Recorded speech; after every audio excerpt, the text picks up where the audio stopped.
Good evening, YouTube. This is Jeff Hale. Welcome to another YouTube video. Welcome hunters, fly fisher women, fly fisher men. These videos are made to help you become a more comprehensive outdoors person. Today we're going to go on a Searun cutthroat fishing adventure. That's what this video is about. And we have a guest fly fisherman and fly tyer, Jim Corsetti. Jim Corsetti was raised in Northern California. He's been fly fishing since he was a child, since he was a young kid. So that's 50 years of experience. He's one of the few people I know who have caught albacore on a fly rod. That's pretty cool and pretty impressive. But today you're going to see we're going to go fly fishing for Searun cutthroats, and he is going to later on tie a fly called the Rolled Muddler. And here is a gift from Jim that he gave me, and this is a Rolled Muddler, and we're going to see fish he caught on it and how he ties it. And I usually won't fish flies that other people give me. I'm usually kind of a snob about that and make sure that I tie my own flies. But I've seen Jim tie, and he ties his flies well, and they last a long time, and they're well proportioned. So I will be definitely fishing this fly. It's not a fly that I've used very often, but as you'll see in the video, after I went on this trip and I got blanked, and I saw Jim hook 3 and land 2, I'm definitely going to be trying this fly. So I learn a lot from every day from different people that I fish with. And just remember, there's a lot of people out there that know patterns and techniques that might be useful for you to become a better outdoors person. So let's get started and take a look. Hope you enjoy this, and if you like my videos, hit subscribe. Okay, so we're out here cutthroat fishing in an unknown location. This is Jim Corsetti. Jim, what's your setup? What are you fishing today? I am fishing a Redington 311-3. It's a 3-weight spey rod, 11 foot 3 inches long. I've got a Commando integrated OPST line, 250 grain, with a full bucket sink tip on it. You can't really see it. There's a sink tip right there. It's 12 feet long, and the Commando line's got the green line there is the big old thick line, and then it's got the laser orange line there, and it just shoots out.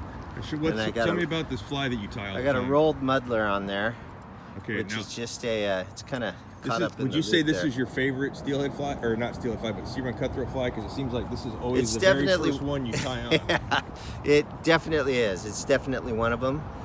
This time of year, I'm hoping for some bait fish out there, especially chum fry. Might be a little bit too early for chum fry, but March, April, it's a good time to be out here because the chum fry are hanging out close to the bank, and the Searun cutties go nuts for them. Okay. Yep. Cool. Well, we're gonna have Jim later on a YouTube video show us how to tie that Rolled Muddler, because I've seen it work. It's awesome. All right. Thanks, YouTube.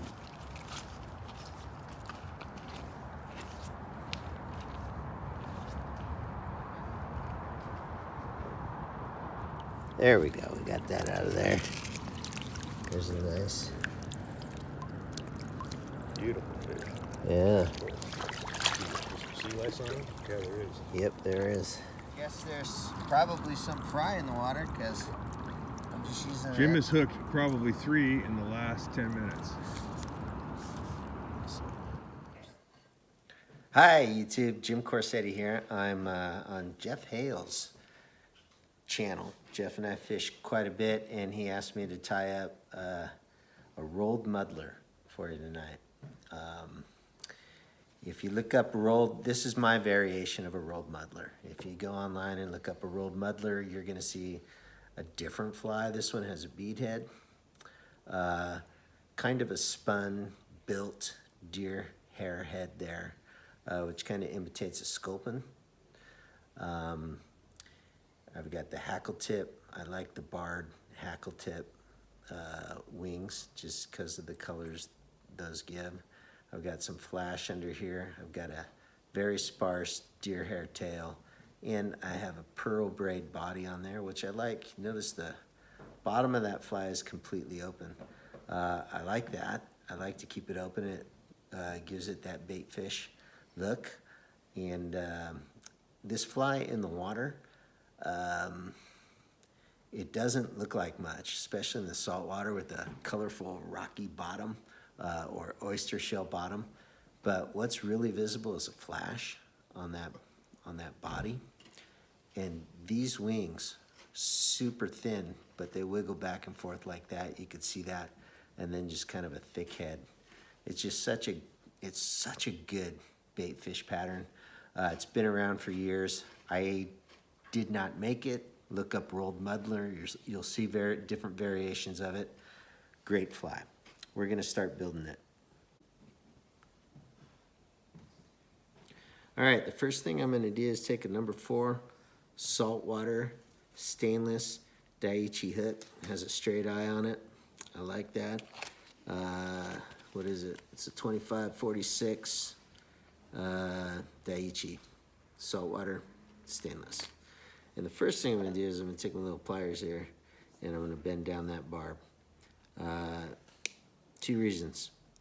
It's the rules in Washington, and cutthroat fishing, Searun cutthroat fishing is a catch and release fishery here in Washington. It's open year round, but catch and release. You know what I forgot to do? Was put the bead head on. Not a big deal. 5/32 brass bead head. I'm gonna slide that right on the end.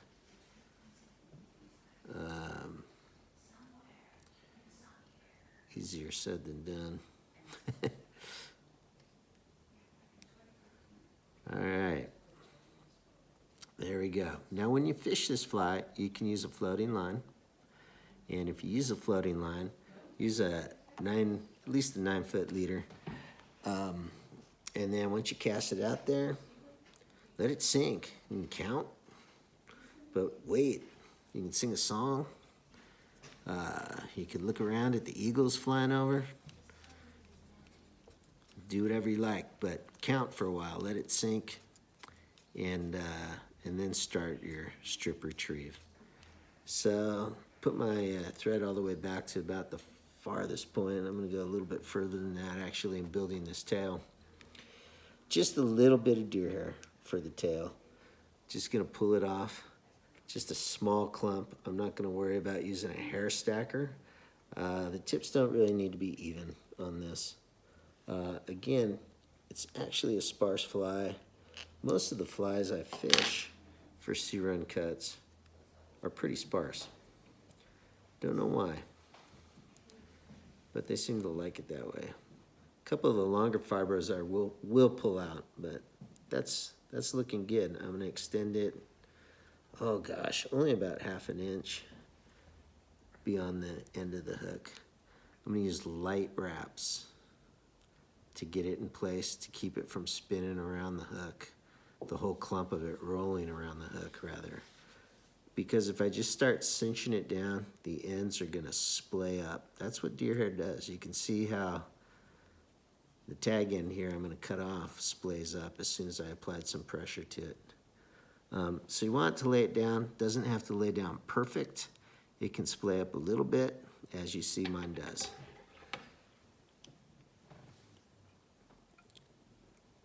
Cut these ends off.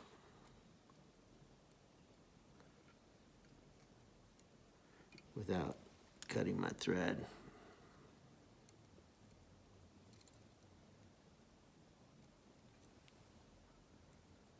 All right. I'm just gonna cover those as much as I can. Those are sticking up. You can get them as close as I'd like, but I think when I wrap the braid around it, those will lay down. I'm not gonna wrap all the way up to the front because I do want room to build the head. I'm gonna use pearl braid. You can see the flash on that. Just small, maybe it's medium. It's not very thick though. You can see it's not very thick.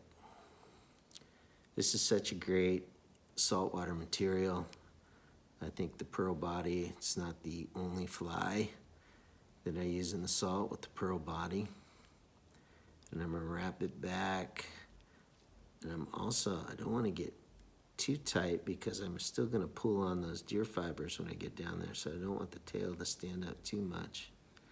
But braid's also gotta be secure, right? So move it up to about that far on the body. Simply wrap. Be careful with that tail so it doesn't go crazy on you. So I hold it, you can play it a little bit. Try and get even wraps, leaving no gaps in that body.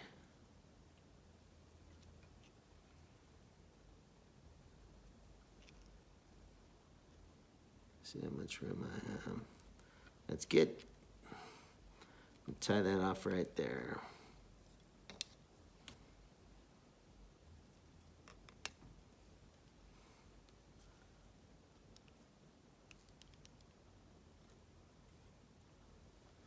All right. So it's a sparse fly. It really is. The bulkiest part is the head. And that head can look like a sculpin. So now I'm just going to add some of this angel hair pearl flash. Searun cuts like flashy flies. They like flashy sparse flies. Is mostly what I fish for Searun cuts. I have caught them on kind of bulkier sculpin patterns. But sparse flash. So I'm going to put that in there. I can always, if I don't like the length, I can always cut that down. So I didn't finish on how to fish this fly. You strip it back in like a streamer bait fish pattern. I usually fish either an intermediate sink tip or a heavier sink tip in the salt. Because I like to strip streamers. I like to strip clousers. I like to strip these rolled muddlers. I'm going to cut the ends of this flash. Being careful not to cut my thread.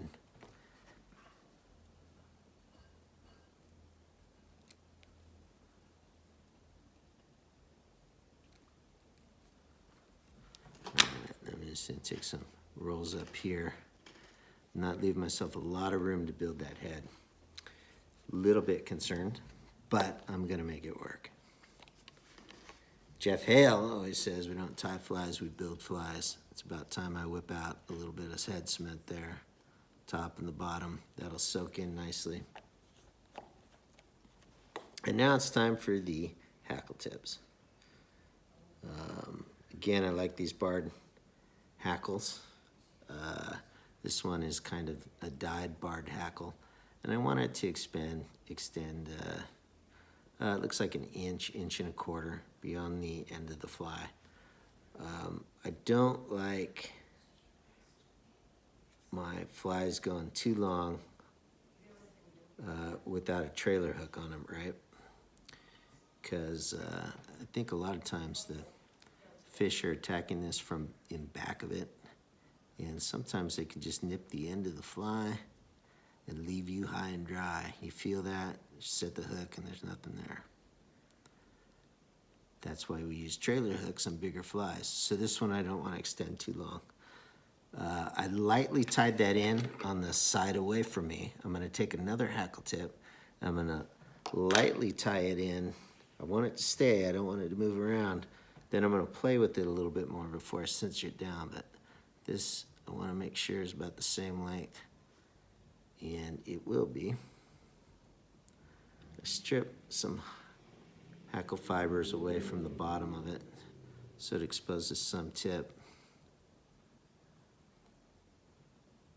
Light turns, see how that's gonna work. Oh, missed it. Light turns, see how that's gonna work for me. And as I'm doing that, try not to mess up the other fly. Tighten down a little bit more. Oh, that's gonna work nicely. That looks tasty. Oh yeah. Okay.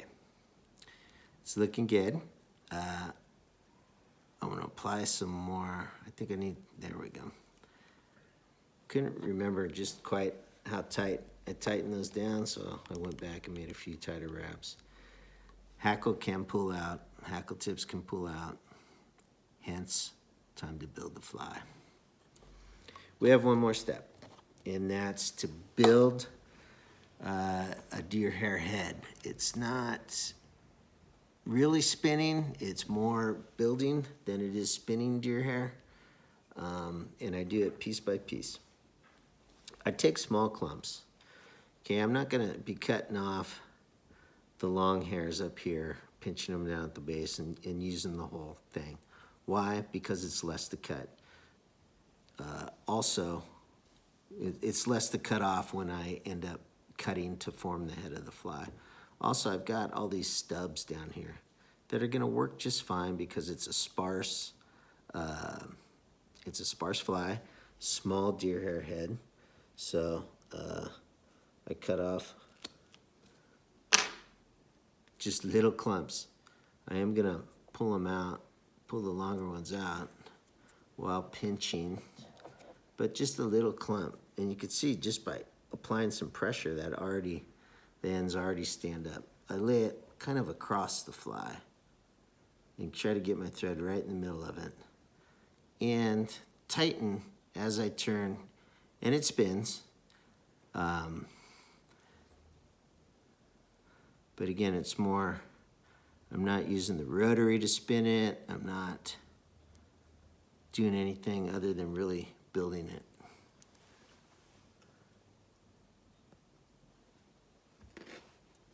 So I'm not, I'm just building it up that way. I'm gonna use a couple of other small clumps. Again, not really spinning, more like building. Using small clumps, just picking out the end fibers. And I'm gonna turn on its side a little bit because that's a bare side. I'm gonna lay that in there. Try and get my thread right in the middle of that clump. Tighten, and it does splay out nicely like that. I like to move my thread back to the front, cinch those back so they splay back a little bit. And I'm gonna turn my fly around and look at it.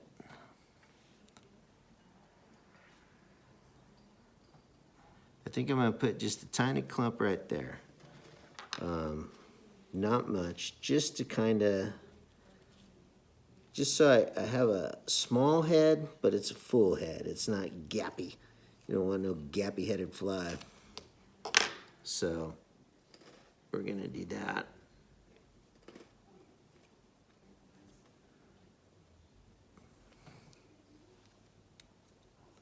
That's a much smaller clump.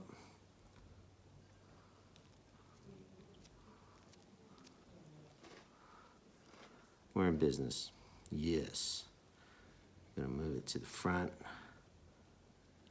And there's no gaps in the head of that fly.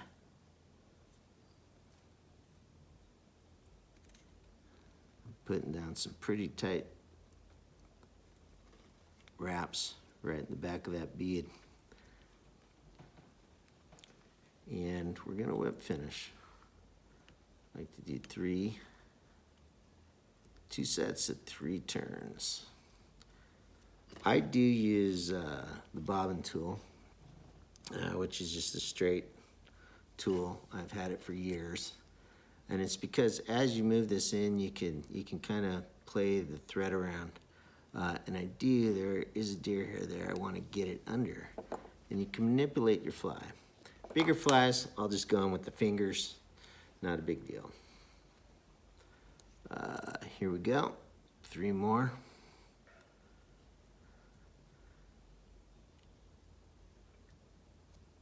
Vice was spinning on me a little bit there.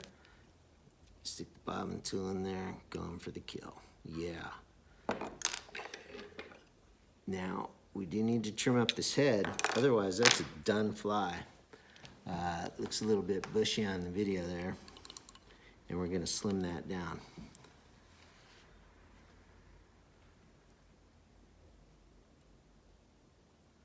After I apply generous dose of head cement, that sinks in there. And if it gets a little goopy on the bottom, I take the end of my shirt and I stick it right there, and it thins out right onto my shirt. All right. I'll leave it in there. And we'll trim up that deer hair. You can see how it's wild. And we want to make that head look more like that head. And all we have to do is cut to do that. I'll look at the bottom of it. Well, actually, again, I want this part of the body clear. I got too much hair under there. I'm just trying to go under that deer hair that's overlapping that. Cut that all right off. And I cut it square. I cut it square because if this mimics anything specifically, I think it's a sculpin. But again, because we put just a small head on it, I think it can imitate a small sculpin, but it can also just imitate any bait fish. So it's a tractor bait fish pattern. And I tell you, it catches Searun cuts. Okay, I'm gonna get the edges. So I got the bottom pretty flat. I don't know how well you can see that, but it's pretty flat. But go ahead, and I'm gonna do the same thing. Be very careful. I'm gonna hold those wings down. I'm gonna kind of cut that straight across the top. Being careful not to cut any of my other materials. That would be terrible. I'm gonna flatten that out.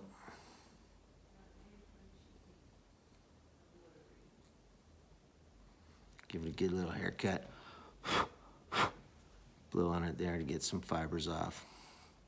It's a little bit wild yet. Kind of looks like a 80s rock band. So I'm gonna trim it back there a little bit. Make it a little more high and tight.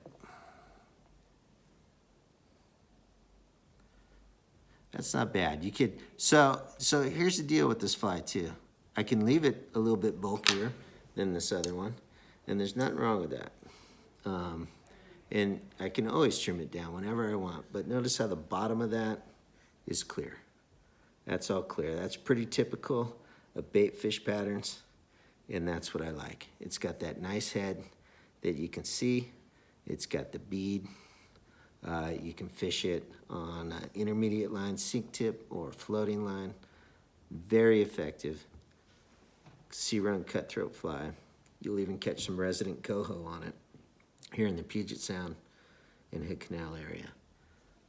If you like this video, make sure you subscribe to Jeff Hale's YouTube channel. Right on. Thanks, YouTube.